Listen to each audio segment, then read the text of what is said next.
All right, my wife forwarded me a writing by Ray Southwell. He is a recognized militiaman, I believe, up in Alaska.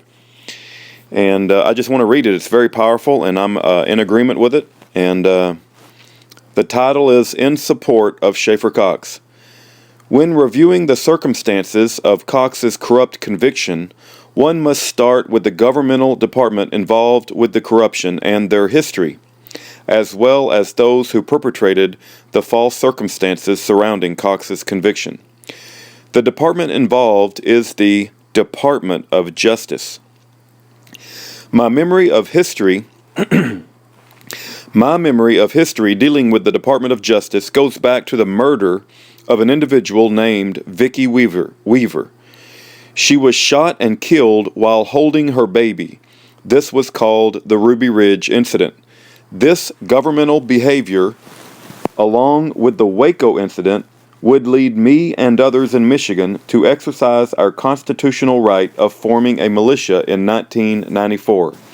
It would become known as the Michigan Militia. Vicki Weaver's assassin was Lon Horiuchi, an FBI sharpshooter. The Department of Justice refused to prosecute him, and refused to allow the state of Idaho to prosecute him. A civil suit was filed and the federal government settled with Vicki Weaver's family for $3.1 million, thereby making the people pay for the bad behavior of a government cop, all the while protecting him from justice for Vicki Weaver. Unlike the unsuccessful Nuremberg defense of "I was only following orders," it worked for the defense of Lon Horiuchi within the Department of Justice's behavior. As documented in this History Channel statement. In 1997, FBI agent Lon Horiuchi was charged by an Idaho County prosecutor with involuntary manslaughter in the death of Vicki Weaver, but a federal judge dismissed the charge in 1998, citing the alleged immunity of federal officers from state prosecution.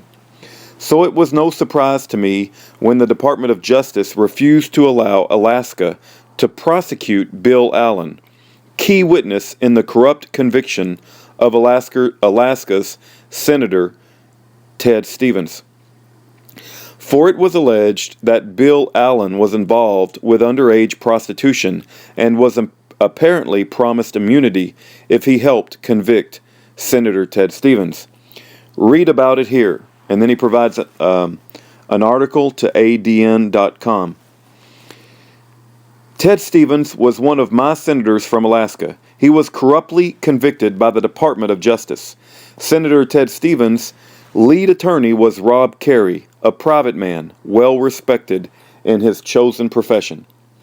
In 2014, he wrote the book, Not Guilty, The Unlawful Prosecution of United States Senator Ted Stevens.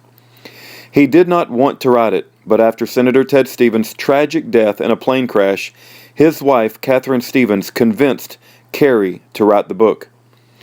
In the author's opening note, Carey states, "Our criminal justice system is broken. It needs reform.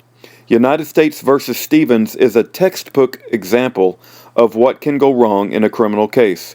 If the government can conceal critical evidence from a U.S. Senator, it can conceal evidence from any citizen. I believe that what happened to Senator Ted Stevens has happened more frequently than most of us could imagine." Near the end of his book, he again refers to the Department of Justice corrupt behavior. The Ted Stevens case... Let me finish. The Ted Stevens case and hundreds of others listed on the website of the Innocence Project prove that we cannot count on prosecutors to give defendants a fair trial, as Judge Sullivan said in regards to the Ted Stevens case. Thank goodness we don't have to count on the United States to give him a fair trial. Fortunately, Senator Stevens could afford a strong legal team consisting of 12 lawyers, highly paid, and still ended up with his conviction, but thrown out when a whistleblower came forward after Stevens lost his re-election bid in 2008. How many high-paid lawyers did Schaeffer Cox have? and he fights for the truth in the court system alone in his appeal process. As a friend once told me, there is no justice in America, it is just us. John 3:16. That is an incredibly powerful and on target and on point article from Ray Southwell. I could not agree more strongly with what he just said. Praise God for men like Ray Southwell. Thank you for speaking up on behalf of Schaeffer Cox and saying the truth